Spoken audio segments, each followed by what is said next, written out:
Team USA officially announced their rosters for their under 18s, and there's only one university that had two players make the final 12. That university? Who do you think? Locked on Illini, let's go.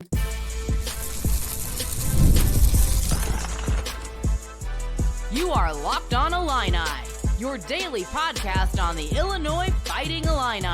Part of the Locked On Podcast Network, your team every day.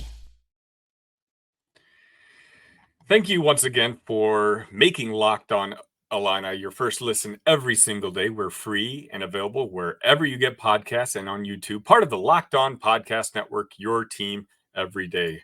In particular, this channel, we're up to 84 subscribers, I think, at the time of this recording. If we can reach 100, that would be amazing. I ask nothing else of you guys. It doesn't cost you anything. Hit that like button, hit that subscribe button. If you're listening on podcast, just leave me a 5-star review.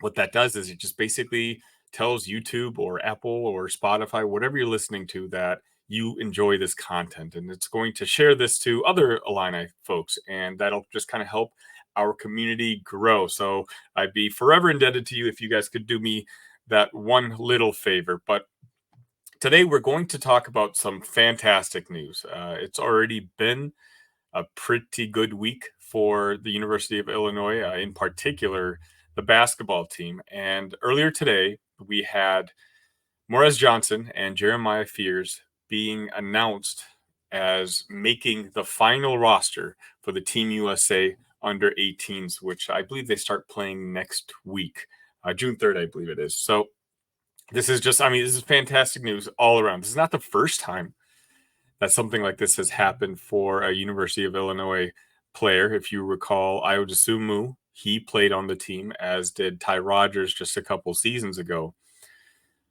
But to have two guys on the roster this year is a very, very big deal. There's only three that made it from the Big Ten.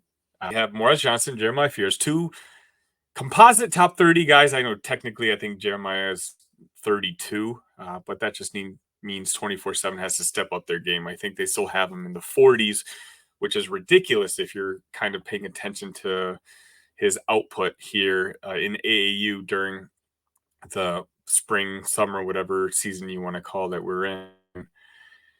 Having two guys who are going to be talked about like on all these national broadcasts saying that they're going to the University of Illinois just shows that Brad Underwood and that staff is just doing a fantastic job of raising the profile of our basketball program. And again, I know I've talked about this before, but considering where we came from when Underwood was hired to where we are now, we're being proven every single year that this is a place where high-level talent can play. And Underwood has been fantastic at accumulating that high-end talent. And, obviously we saw with last year, and I think we're about to see with this year, that his key is just to get that high-level talent in that locker room, and he'll configure the offense around it. And so to have, Fears, like Morez Johnson, it was kind of a foregone conclusion that he was going to make the team. But Fears, he battled a lot of guards that were very highly talented, very highly rated, and he earned that spot. And I'm hoping that, he sees that his hard work is absolutely paying off. I'm really looking forward to seeing where these new rankings get updated to see how high he ends up going, because the way he's been performing all summer long, I think he's going to eventually be a top 30 guy. Again, it's mainly 24/7 that's holding him down.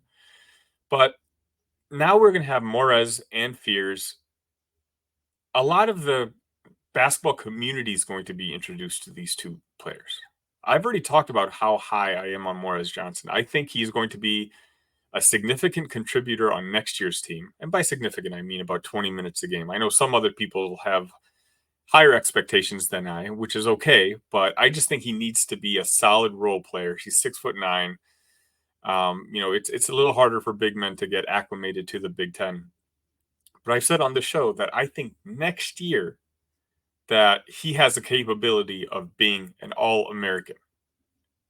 Sophomore Morez Johnson, I really think is going to be one of the best players in the country. And if you take a look at a lot of the preseason lists of top freshmen coming into the Big Ten this year, you don't really see Morez Johnson be mentioned all that often. Now, I try to hype him up when I go on to different shows, but of course, the Rutgers guys, I think they have the number one and number two, or at the very least, two of the top three players in the country going to that university.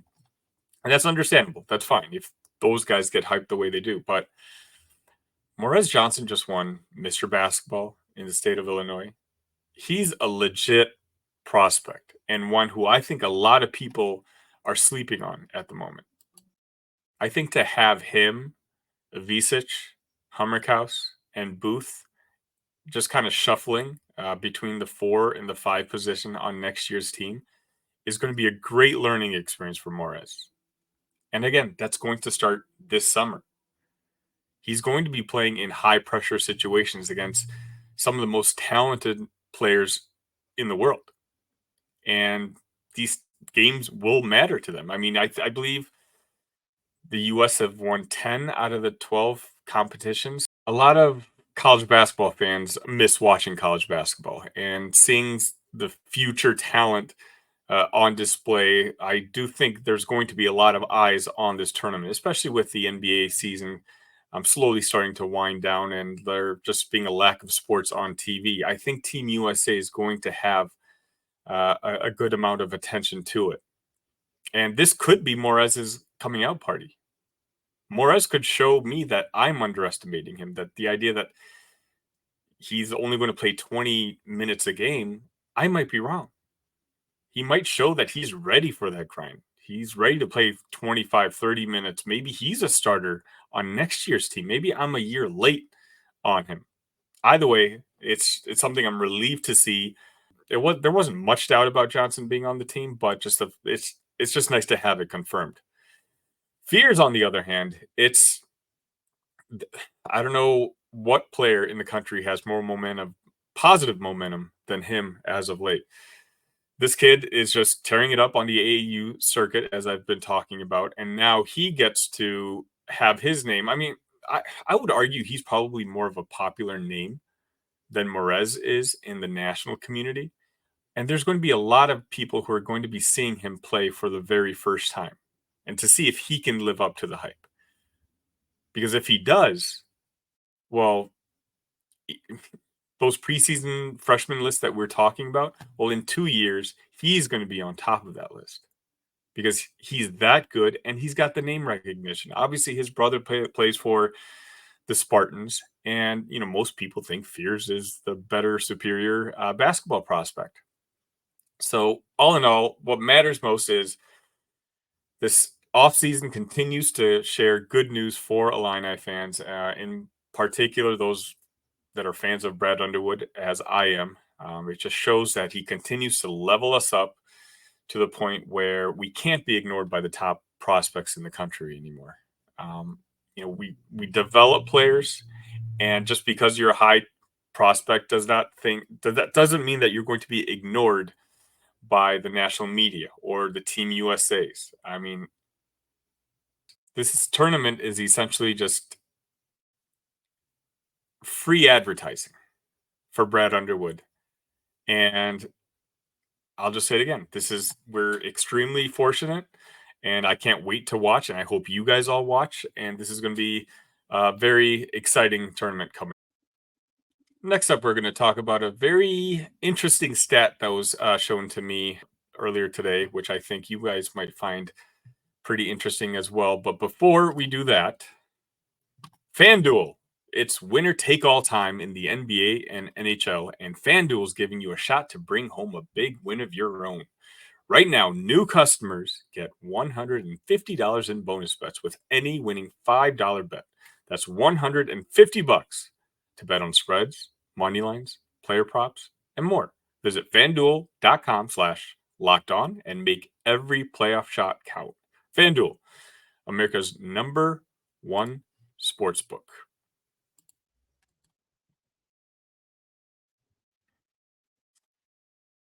All right. Earlier this morning, shout out to Game Day Journal.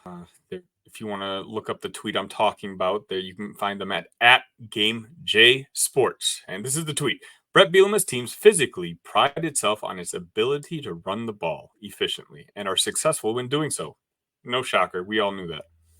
It continues. Since Bielema's first season in Champaign in 2021, Illinois football is 15-5 when rushing for 150 plus yards in a game, and 3-14 when rushing for 150 yards or less. Now, 150 yards does not seem like it's all that much for a college football team.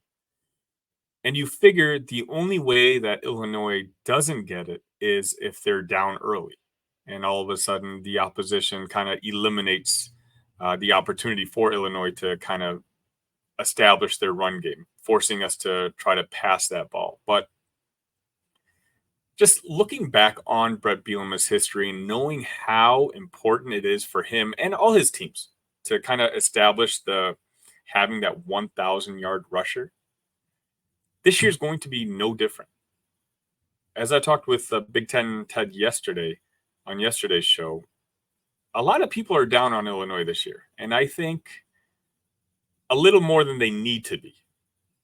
Our offensive line last year coming into the season was a big question mark, and if you watch those 4-5 first games into the season, you kind of understood why. The coaching staff was kind of mixing pieces around and trying to figure out a unit that they felt confident in. It doesn't look like that's going to be an issue this year. It looks like some of the transfers that they brought in, built in with the recruits that they already have, that the staff is actually very confident in that offensive line coming into this year. We have Luke Altmaier, who, in my opinion, is a top half quarterback in the Big Ten throwing the ball around. And we're going to have to rely on him a little bit more this year, mainly because the wide receiver room, while talented, I think the amount of talent in that room has increased every single year, but it's inexperienced. We're still all waiting to hear what happens with Zachary Franklin.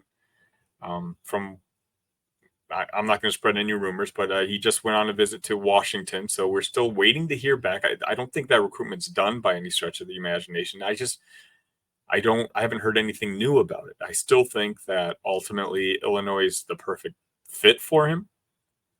I think especially if he has aspirations to move on to the next level when it comes to playbook and just comfort about the coach that you're playing under. I think Illinois has everything that he could possibly be looking for. But who knows? It could be outside sources or sources beyond his control that prevent him from playing. But ultimately, it still brings us back to that running back room. I think if we can keep those guys healthy. Now, keep in mind, at one point last year, every scholarship running back that we had was hurt. And it's hard to succeed when all your scholarship running backs are hurt. Caden Fagan. Again, we talked about him a little bit with Big Ten Ted yesterday.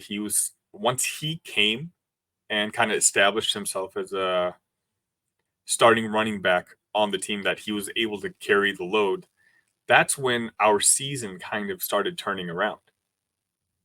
When all of a sudden we had a running back that could kind of ease the load on Luke Altmaier, who, that poor guy at the beginning of last year, it looked like he had to do everything. He was not only our quarterback, but he was our leading rusher for many of the games. And that's just a lot of pressure that we put on a kid who was starting his first full season as a college quarterback. But this year, we have Fagan returning. We have Josh McCray, who I thought would be a potential transfer out, but he's coming back this year. Now, is he another guy who can stay healthy? I hope so.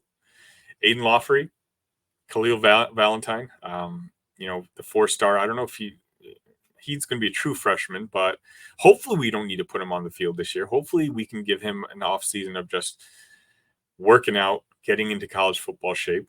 We have Jordan Anderson, who a lot of Illini fans think is the best running back in that room. In particular, his high school tape looks fantastic. But I just go back to saying that, it's probably going to be Fagan, but whoever it is, hopefully with the offensive line that we've built in front of them and Luke Altmaier's ability to at least threaten the defense with his arm, it's going to be huge for Illinois to essentially get over their 5.5, which again is what Vegas has as their over under in the victory total mark. It's going to be that running game. It's going to be our offense in particular, because if we're running the ball, what we're doing is we're eating up that clock. And if we're eating up that clock and we have high time of possession, what we're doing is we're keeping the defense on the sideline. And a lot of folks consider, me included, that the defense is the one unit that I'm kind of leery of seeing. Obviously, the Terrence Brooks acquisition, that helps. But all in all, still, we have questions on the defensive line. Defensive line's another unit group where we're kind of counting on guys to not get hurt. Guys who have shown in their previous careers that they tend to get hurt, but we're going to kind of have to gamble that they don't.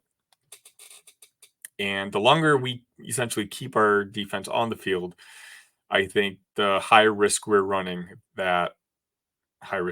no pun intended, of a loss this year. So seeing that stat, 15-5, that's incredible. It kind of makes sense for a Brett Bielema team, but 150 yards should not be out of reach. I'd like to see us average closer to 200 yards. And, let's just cycle through the running backs. Let's not put all the pressure on one guy or the other.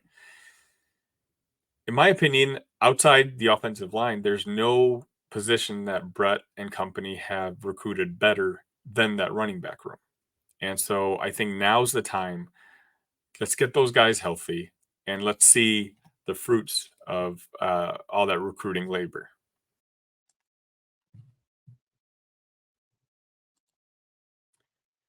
Are you watching Fox Sports or ESPN on your TV all day? Have to turn down the volume with all that shouting? Make the switch to Locked On Sports today, a free 24/7 sports streaming channel program for you every day to bring you the biggest stories without all the screaming.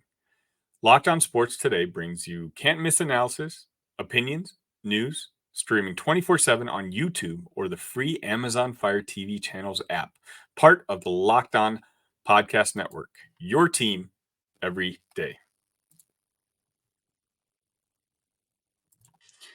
It's a big week in postseason play for two of Illinois' programs, Illini baseball and Illini golf, and it honestly didn't get off to a very good start. Illini golf, the number one seed, unfortunately lost in match play to Georgia Tech, sadly ending their season.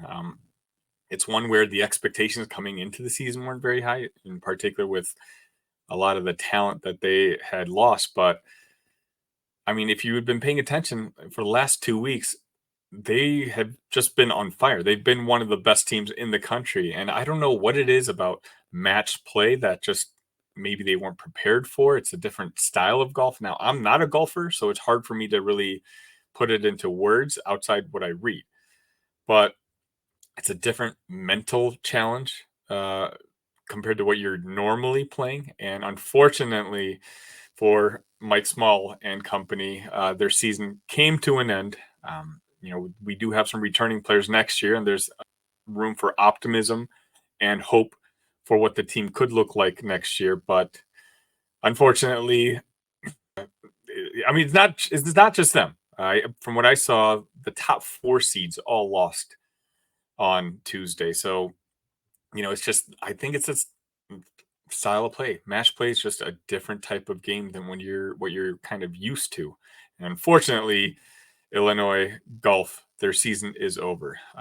The baseball season, or at least the postseason, is actually just starting. They're going to be the number 3 seed, I believe, in the Lexington regional. Now, again, I don't follow baseball all that often, but I've been told that's a very tough. That season, I believe, will start on Friday. And I don't recall who we're going to be playing, but obviously, Dan Hartleben crew, first time we're in the national postseason since 2019. The team has played well. Obviously, they won the Big Ten conference, but they kind of struggled, at least on the offensive side, in the Big Ten tournament. And so hopefully they can find those bats again, because when they're hitting the way they were during the year, who knows?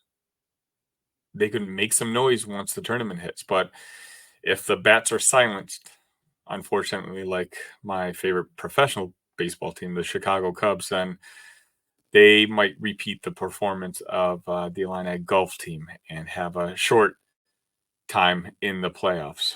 But either way, I'll keep you guys updated. Just remember, this is the only show out there that's giving you daily Illini content. So if you made it this far with me, especially with me fumbling through this last segment, I am in forever your gratitude. Thank you so much.